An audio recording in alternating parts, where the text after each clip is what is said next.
Hello, my name is Laura Applegate, and I am presenting my Spring 2020 Capstone project.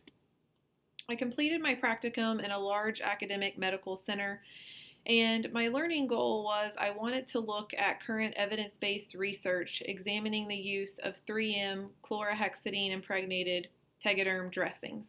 I wanted to look at the tegaderms in terms of CLABSI rates and the cost of the 3M chlorhexidine impregnated dressing versus the cost of a regular 3M Tegaderm dressing.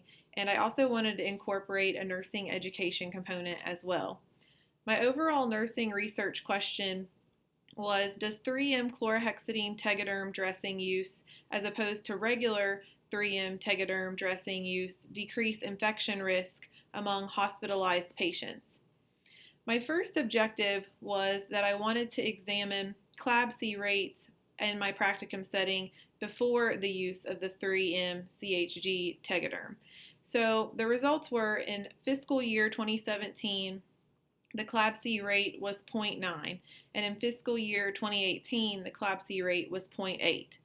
I also wanted to examine the percentage change in CLABSI rates after the 3M CHD Tegaderm was used.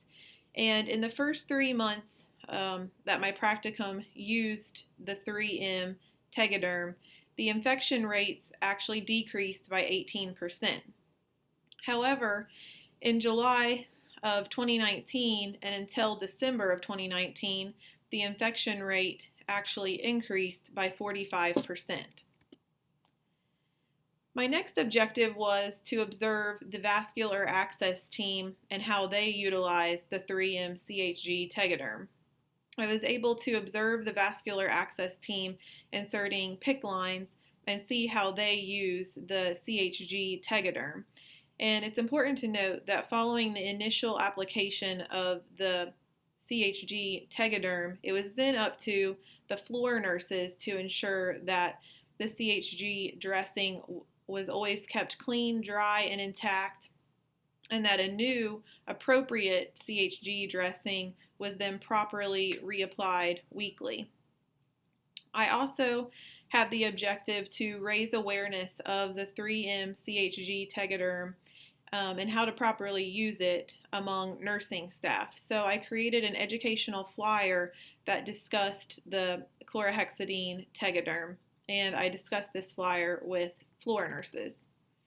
This is my flyer that I created. I used a widely known image, which was the camel that's associated with Wednesdays, and instead of Mike, Mike, Mike, I put nurse, nurse, nurse. I wanted to use an image that would be easy for people to remember that Wednesdays were important for central line dressing changes to make sure that the chlorhexidine impregnated dressing was changed every Wednesday. I also listed some of the main benefits to remind staff why it's important. For example, that this type of dressing with the chlorhexidine reduces bacteria on the skin, which can help to reduce CLABSI infections. Also, the gel patch inside the dressing helps to secure the dressing better than the regular Tegaderms that do not have the gel patch. And then also, the gel patch with the gel patch, it's easy to see your actual PICC site, whereas before you had the bio discs that would actually cover your PICC insertion site. So I also put recommendations that dressing should be changed every week, and that the dressing site should be assessed every shift, and that dressing should always be clean, dry, and intact. And then I also put at the end of the flyer, when in doubt, check the policy out, and reminded people to visit their institution's online policy for dressing change requirements. My next objective was I wanted to look at the cost of the regular 3M Tegaderm versus the cost of the chlorhexidine Tegaderm, because it's very important that anytime you're switching to a new material that it be feasible in terms of cost. And so the regular Tegaderm, which is the 3M Tegaderm IV Advanced, was $4.13, plus you had to have the bio patch, which was $1.09 each. So that's a total of $5.22 for each set. Then the 3M chlorhexidine impregnated dressing was $5.47. So overall, there was a 25-cent increase when using the new product. However, it's important to remember the impact of CLABSI, your central line associated bloodstream infections. And so in my practicum setting in 2019, they had 94,666 line days. So that's 94,666 days of potential infection. And according to Haddadin and Ragunthe, 2019, in paragraph 1, it's estimated that for each incidence of CLABSI, it can cost an institution up to $46,000. So if you think of being reactive and having to spend $46,000 per incidence versus being proactive and spending 25 cents per incidence, you can see that the 25 cents is probably worth it if you're reducing infection rates. And so the problem is that the regular Tegaderm dressings do not have any bacteria fighting properties already in them. You would always use the biodisc with the regular dressing. And so basically that Tegaderm just served as a barrier. It's also important to note that according to Barnes and others 2016, nurses are thought to play one of the most important roles in reducing catheter-associated infections. It's because nurses are caring for the lines most frequently and they're seeing these lines more often. And so they have the opportunity to catch problems sooner and fix a dressing before it increases the risk of infection. I then looked at the literature and compared it to what I saw in my practicum setting. And according to Woodward and Umberger 2016, they refer to the Centers for Disease Control, and they explain how nurses are on the front line of CLABSI prevention, and actually that nurses contributed to a 58% decrease in CLABSI rates between the years of 2001 and 2009. The Centers for Disease Control explained that there were 687,000 hospital-acquired infections in 2015. And the unfortunate part of this is that nearly 72,000 people could die from those infections. Barnes and others also refer to Liang, Marshall, Stevens, Greger, Kakanen, Nelson, Brown, and Damati in saying that central line associated bloodstream infections are one of the most deadly infections that you can acquire when in the hospital. And they actually have a mortality rate of 12 to 25%. And again, like I said in the previous slide, this has a dramatic impact on mortality. As you can see, that up to 72,000 people will die from these infections that they got while they were in the hospital. And these infections are also costly for organizations if you're looking at $46,000 per incidence, as Haddadin and Ragunthe noted in their research. Safdar, Guffrin, Bearden, Dieter, Chateau, and Mackey in 2014, they did a meta-analysis study and they wanted to see if the CHG impregnated dressings would reduce bloodstream infections associated with catheters, and they wanted to see if the chlorhexidine would actually reduce the colonization of bacteria on the catheter. And in terms of their results, the chlorhexidine dressing sites were colonized at 6.8%, whereas the sites that did not use the chlorhexidine dressings were at 14.3%. So there was a dramatic reduction when using the chlorhexidine impregnated tegaderms. There is also another study completed by Egeman, Pagnani, Dupuy, Lazan, Elcombe, Thevin, Joseph, Rebele, and Q in 2019, and they wanted to look at if you would incorporate the chlorhexidine dressing into a CLABSI bundle if infection rates would decrease. And the interesting thing is they were able to do this over 11 years, so this was a longer study with more substantial data. And Egeman and others, 2019, explained that over the 9 years of observation, 111 CABCs were diagnosed, including 70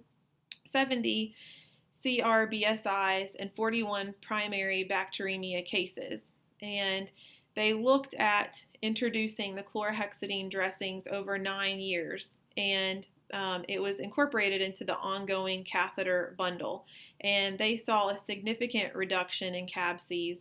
The incidence density rates decreased from 1.48 episodes per 1,000 catheter days when no CHG dressings were used to 0.23 per 1,000 catheter days when they did use the chlorhexidine tegaderms. So overall, in a nutshell, the infection rate went down from 1.12 down to 0.10.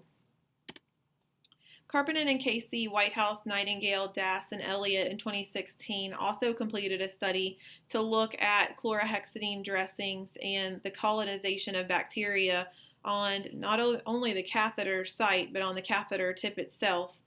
And when they analyzed the incidence of colonization, they saw a tremendous reduction in the incidence of colonization when they used the chlorhexidine dressing versus when they did not.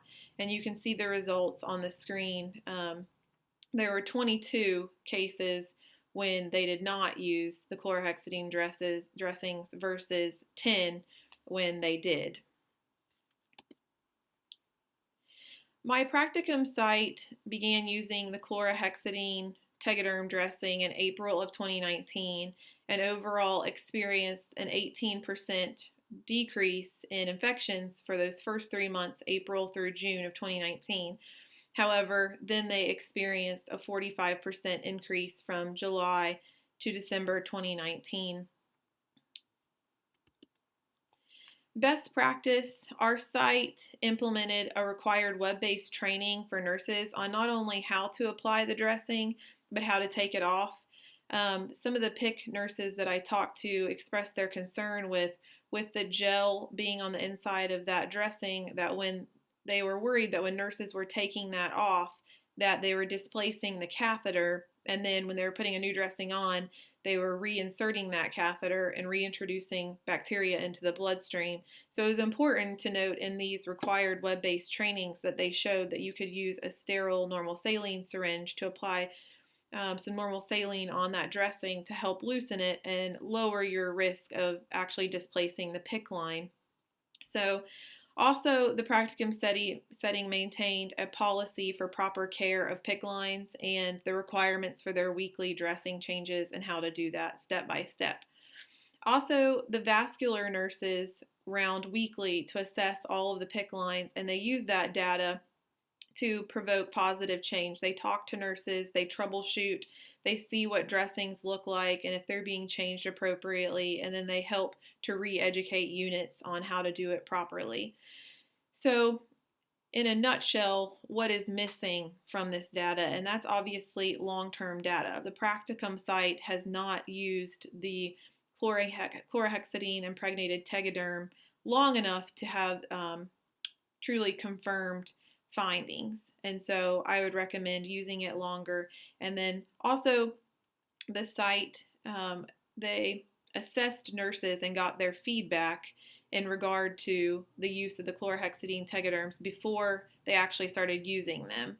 I think it would be good to gather nurses' feedback after using them for a while. And I also think it's important that they continue education. That was another thing that PIC nurses were concerned about. They said, with the decrease initially and then all of a sudden an increase, they worried that education was heavy in the beginning and fresh on nurses' minds, and then not so much as time went on. That could have contributed to the 45% increase.